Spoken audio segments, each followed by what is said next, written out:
ભરૂચ શહેરના ward number 2ના વિવિધ વિસ્તારોમાં છેલ્લા ઘણા દિવસોથી વીજ પુરવઠો અત્યંત અનિયમિત બન્યો છે, જેના કારણે સ્થાનિક રહેવાસીઓ ભારે મુશ્કેલીઓનો સામનો કરી રહ્યા છે. દિવસ દરમિયાન તેમજ રાત્રિના સમયે વારંવાર 4 થી 5 વખત લાઇટ કાપ થવાના કારણે લોકોમાં ભારે અસંતોષ ફેલાયો છે.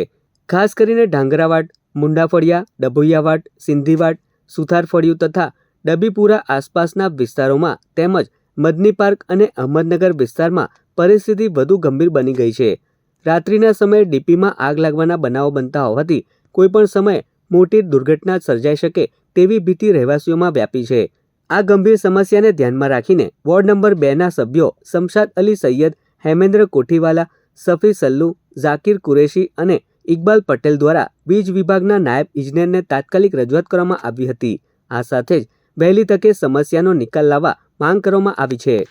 મુંડાફળિયા, નાના ડભોઈયાવાડ, સુતારફળિયું, ડબીપુરા એના સહિતના આસપાસ વિસ્તારોમાં તેમજ સોસાયટી વિસ્તાર, મદની પાર્ક, અહેમદનગર, રેયાન ફ્લેટની આસપાસના વિસ્તારોમાં જે વારંવાર વીજ કાપ કરવામાં આવે છે.